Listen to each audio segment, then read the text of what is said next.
اپنی ماں کو مار ڈالا تو اس کی سزا مل رہی ہے نا، کہ اب کبھی جنیوا بھاگنا پڑ رہا ہے، کبھی کہیں سعودی عرب انکار کر رہا ہے، چائنا انکار کر رہا ہے، ٹرکی انکار کر رہا ہے۔ بھائی بھیک کوئی کب تک دے سکتا ہے؟ کہ جسے جناب علی یہ 10 ارب روپیہ جو آپ لائے ہیں نا ذلت اٹھا کر پوری دنیا سے، وہ 10 ارب ڈالر آپ 6 مہینے میں کراچی سے حاصل کر لیں گے۔ اربن رورل کوٹا اول تو طے ہوا تھا 10 سال کے لیے، پھر ضیاء الحق صاحب نے اپنے اقتدار کی طوالت کے لیے اس میں 10 سال اور ایکسٹینشن دے دی، پھر وہ ایکسٹینشنیں اس کوٹے میں ہوتی چلی گئیں۔ اس دوران میں چور دروازوں سے نوکریوں میں داخل ہونے والے سندھ کے لوگ، جنہیں یہ راستہ دکھانے والا بھٹو تھا، جو سندھ کا جو مڈل کلاس کا لڑکا ہے، وہ جینوئنلی جو آتا ہے سول سروس میں بھی آتا ہے، دوسری نوکریوں میں، ڈاکٹرز بھی، انجینئرز بھی، وہ کوٹے پر آئے ہوئے لوگ نہیں ہیں۔ ان کو شرمندگی ہوتی ہے اس نعرے سے کہ یہ کوٹے پر آئے ہوئے ہیں۔ وہ کہتے ہیں ہمارے لیے یہ لفظ ایک لعنت بن چکا ہے، جو بھٹو لعنت ہمارے منہ پر عمل کر گیا ہے۔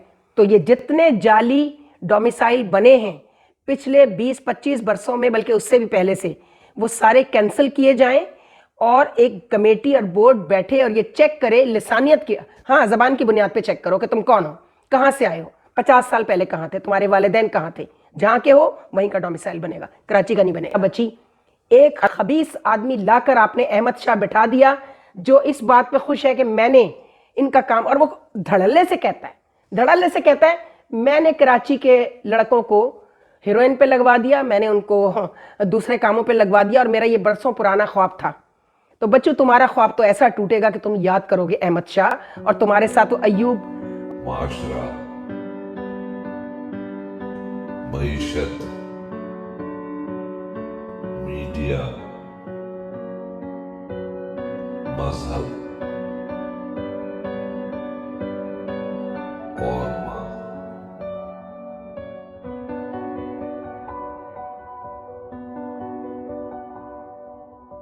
السلام علیکم، ہم پھر حاضر ہیں کراچی کی خوشگوار تبدیلی کے حوالے سے۔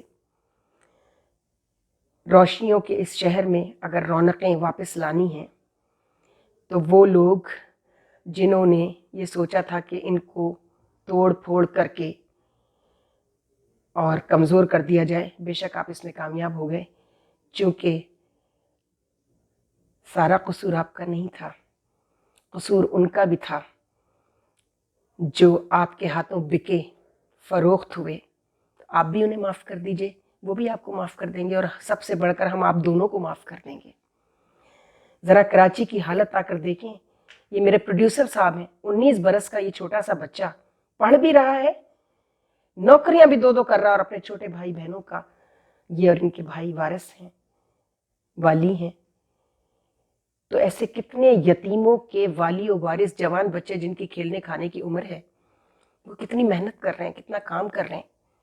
کبھی آ کے ایک سروے تو کراؤ، دیکھو تو صحیح کہ کیا کیا ہے تم نے اس شہر کے ساتھ۔ اپنی ماں کو مار ڈالا تو اس کی سزا مل رہی ہے نا، کہ اب کبھی جنیوا بھاگنا پڑ رہا ہے، کبھی کہیں سعودی عرب انکار کر رہا ہے، چائنا انکار کر رہا ہے، ٹرکی انکار کر رہا ہے۔ بھائی بھیک کوئی کب تک دے سکتا ہے؟ جسے بھیک مانگنے کی عادت پڑ جائے اور وہ بھیک دینے والوں کو اندازہ ہو جائے کہ ان کو تو نہ بھیک دینے کا فائدہ ہے نہ ان کو قرض دینے کا فائدہ ہے، قرض بھی کھا جاتے ہو اور بھیک بھی کھا جاتے ہو۔ تو آج جو سب سے بڑی بات مجھے اپیل کی وہ فاروق ستار صاحب کی اور مصطفیٰ کمال صاحب کی، خالد مقبول بھائی کی بھی، کہ جناب علی یہ 10 ارب روپیہ جو آپ لائے ہیں نا ذلت اٹھا کر پوری دنیا سے، وہ 10 ارب ڈالر آپ 6 مہینے میں کراچی سے حاصل کر لیں گے۔ لیکن اب کراچی کے لوگوں کو بھی ایکسپیرینس ہو گیا ہے کہ اگر ان کی دولت تمہاری جیبوں میں جائے گی، پاکستان کے لیے خرچ نہیں ہوگی۔ کراچی کے کسی آدمی کو اعتراض نہیں ہوگا اگر ان کی محنت کا پیسہ پاکستان کے لیے خرچ ہو۔ الحمدللہ بہت اچھی بات ہے، لیکن وہ تمہاری پرسنل پاکٹس میں جائے تو اب تمہاری جیبوں میں ہاتھ ڈال کے چھین لیں گے تم سے کراچی کے لوگ، چونکہ ہر چیز کی ایک حد ہوتی ہے، ہر چیز کی ایک حد ہوتی ہے۔ آج میں اس کلپ میں خاص طور پہ جو ڈومیسائل کے حوالے سے بات ہوئی ہے،